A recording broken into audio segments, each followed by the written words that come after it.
that we will carry on throughout our careers and far into the future, because it's shifting landscape, as we so well know, which makes our lives so interesting.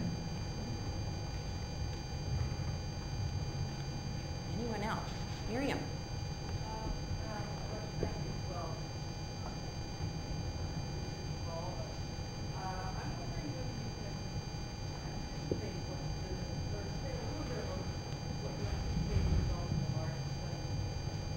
Yeah. Right. Over 18,000. Over 18,000. So this is, the sample is right. A very small sample of yes. a larger sample. But yeah, that's a good question, Miriam. And again, thank you very much for facilitating the Canadian involvement. And also Orvie was involved in that too. I remember that Orvie was very involved in making that decision, and that CHLA would help sponsor Canadian involvement. So,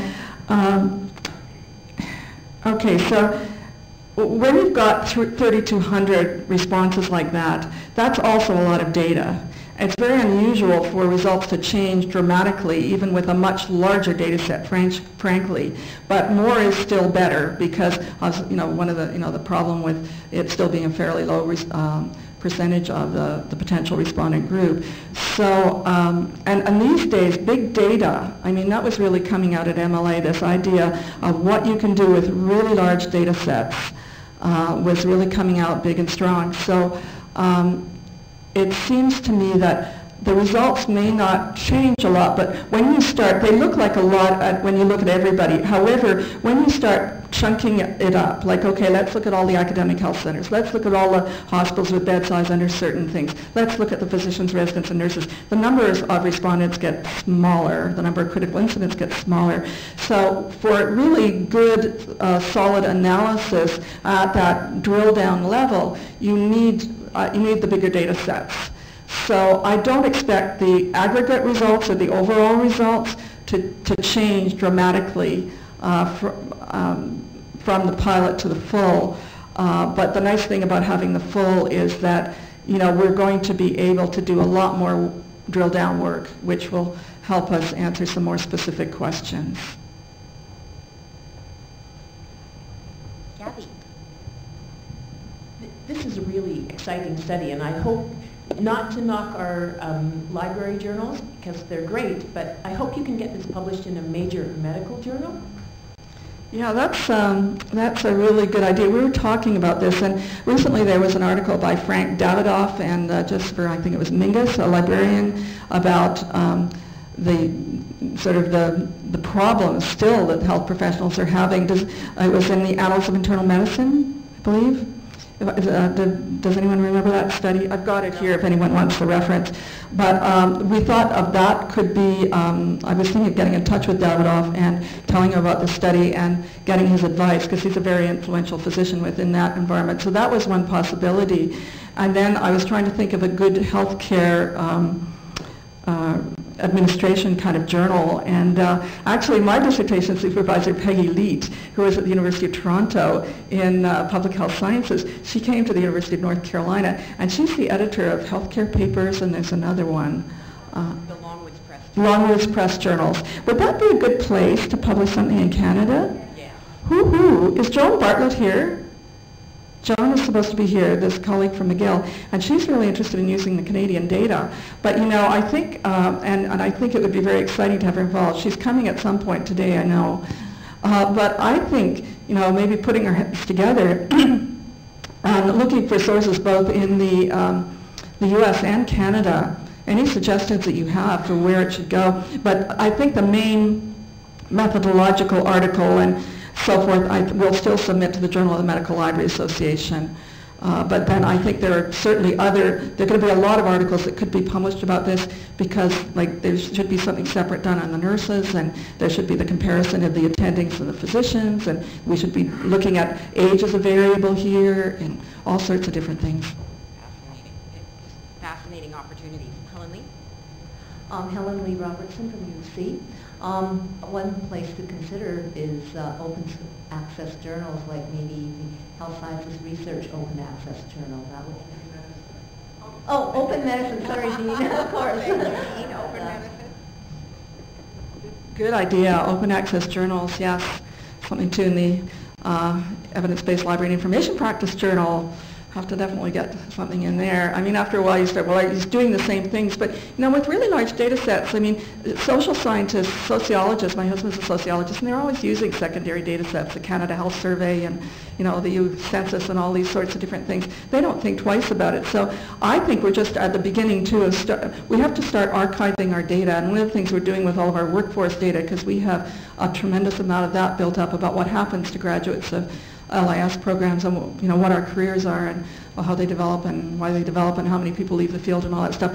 And we just got another grant from the Institute of Museum and Library Services to archive that, figure out how to prepare and archive that data. We're going to do so in a social science archive called Dataverse. But this is a whole new area that we're moving into as well, is handling data, not just things at the secondary level of journal publication, but data. And I think this is a data set that would be worthy of being archived for sure. I think we have time for one more question. Jim? Away from the mic.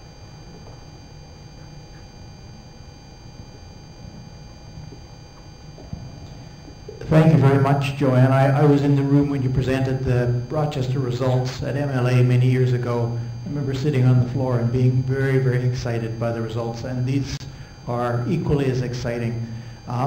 One aspect that I'd like to ask about is the reliability of the research methodology. I remember that the Rochester study was basically questionnaire answers. Can we say that this is, quote, better evidence? Better evidence than the Rochester study? Yes. I think probably the methodology is clearly more tight, I guess. Yeah, I'd like to say it is.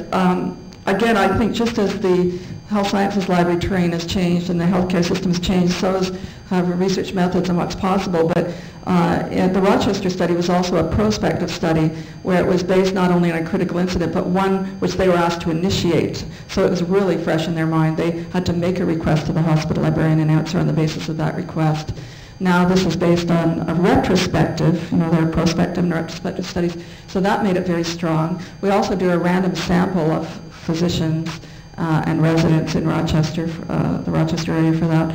This was not based on a random sample. It was a survey of the population, physicians, residents, and nurses. But, maybe size trumps it. I mean, I'm hoping that we've got enough data because, we had several hundred responses to the Rochester study, but, we've got thousands and thousands of responses here.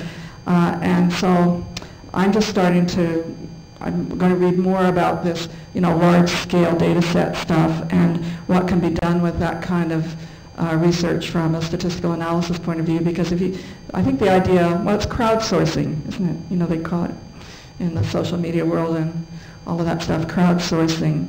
So maybe it's different. I'd like to say it's reliable and valid and all those good things that researchers always like to say, but research is research, and you do your best to develop a strong methodology. And I think it really did build on the Rochester study, and we improved the questions, I think, quite a lot.